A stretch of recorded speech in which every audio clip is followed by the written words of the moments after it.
Halo, salam damai Kristus, salam sejahtera buat kita semua. Salam sehat dari Bapak Guru untukmu anak-anakku.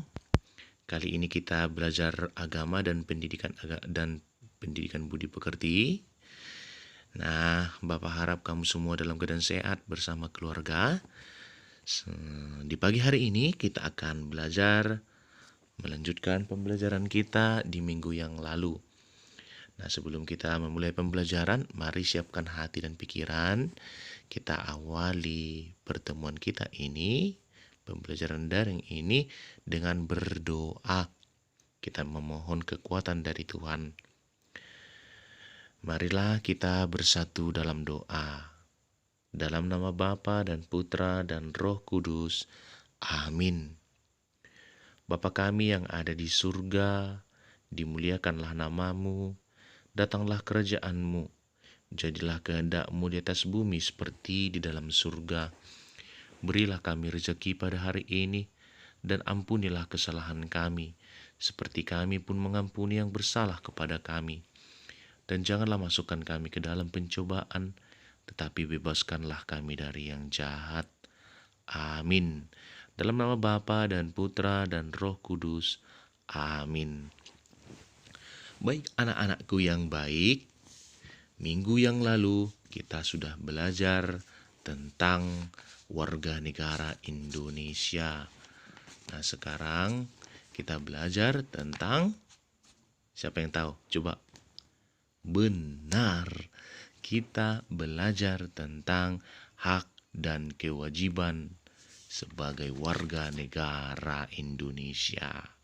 Baik anak-anakku yang baik, sebelum kita lanjut pembelajaran ini, Bapak mau menyampaikan apa sih tujuan pembelajaran kita kali ini? Ini dia. Ada 3 tujuan pembelajaran kita. Yang pertama adalah membedakan antara hak dan kewajiban. Kamu mampu membedakan antara hak dan kewajiban. Yang kedua, kamu mampu menilai sikap sebagai warga negara yang baik.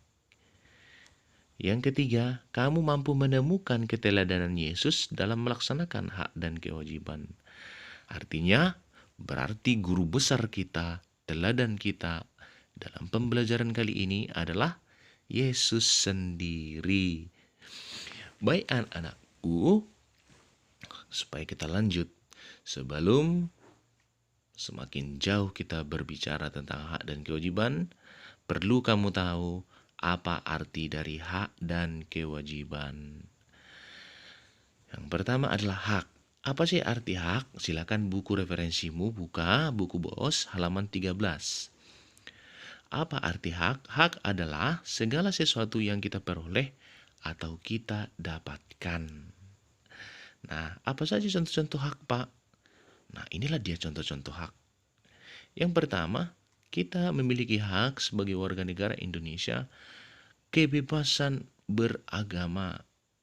Kita diberi kebebasan untuk memilih dan menganut salah satu dari agama yang sah di Indonesia. Yang kedua, kita diberi hak memperoleh pendidikan yang layak. Itu dia ya. Sedangkan yang ketiga adalah menggunakan fasilitas umum. Kita juga mempunyai hak untuk menggunakan fasilitas umum yang ada di negara kita ini. Contohnya jalan raya, rumah sakit, tempat-tempat peribadatan dan juga tempat-tempat perbelanjaan, dan lain-lain. Masih banyak lagi fasilitas-fasilitas umum yang boleh kita pergunakan. Itu dia. Sedangkan yang keempat, contohnya adalah kita mendapatkan kasih sayang. Kita mempunyai hak untuk mendapatkan kasih sayang. Baik dari orang tua, dari sesama, dan dari orang lain. Yang kelima, mendapatkan nilai dari guru. Sebagai siswa, kita mempunyai hak untuk mendapatkan nilai dari guru. Yang keenam, hak kita untuk layak hidup. Hidup yang layak. Itu dia nak ya. Contoh-contoh hak. Nah, selanjutnya, apa sih pengertian daripada kewajiban? Kewajiban adalah segala sesuatu yang harus kita lakukan atau yang harus kita berikan. Itu dia nak. Nah, artinya antara hak dan kewajiban harus saling seimbang. Kita memberi kewajiban kita dulu, lalu kita boleh menerima benar. Kita boleh menerima hak kita.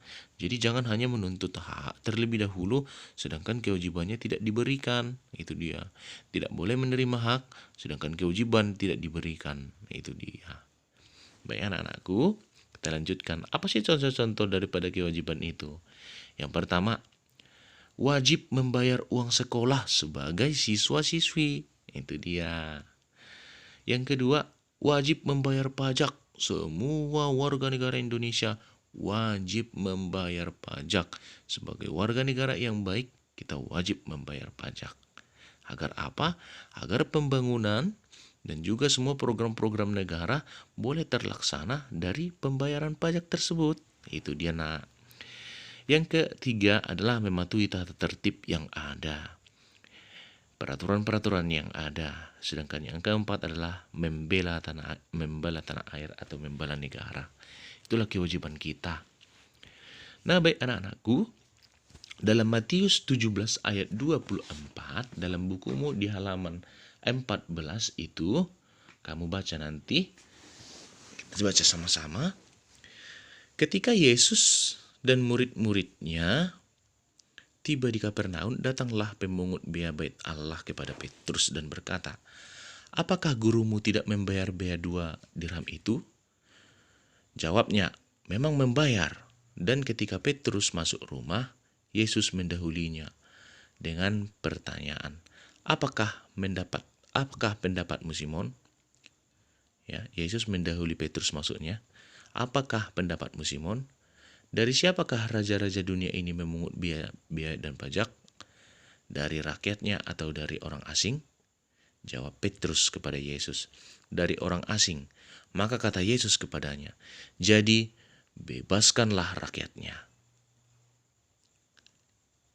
Tetapi supaya jangan kita menjadi batu sandungan bagi mereka, pergilah memancing ke danau, dan ikan pertama yang kau pancing, tangkaplah dan bukalah mulutnya, maka engkau akan menemukan mata uang 4 dirham di dalamnya.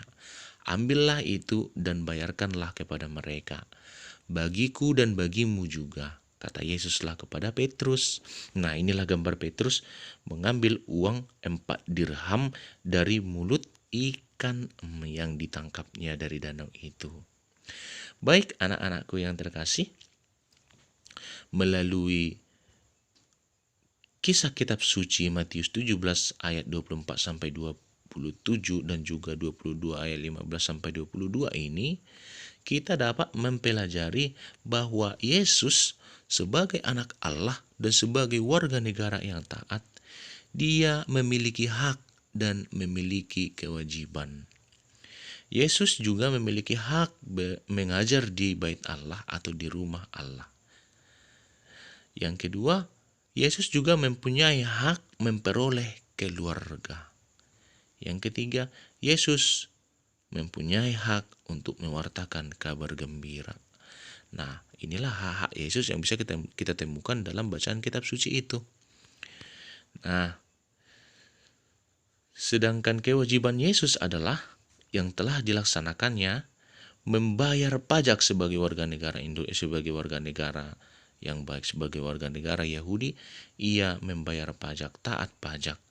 Dan yang kedua yang bisa kita lihat dari bacaan itu adalah kewajiban Yesus merayakan Paskah, mengikuti annya.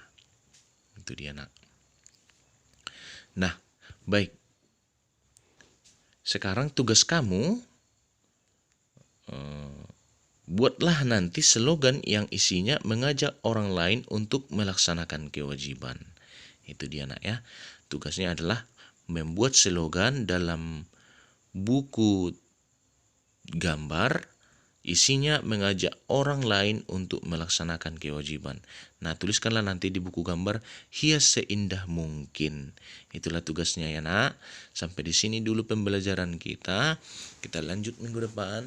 Dan nanti akan Bapak buat penugasannya melalui Google Classroom. Nah, sebelum kita tutup pembelajaran ini, marilah kita tutup dengan doa. Dalam nama Bapa dan Putra dan Roh Kudus. Amin. Sama-sama kita, kemuliaan kepada Bapa dan Putra dan Roh Kudus seperti pada permulaan, sekarang, selalu, dan sepanjang segala abad. Amin. Dalam nama Bapa dan Putra dan Roh Kudus. Amin. Selamat bekerja anak-anak.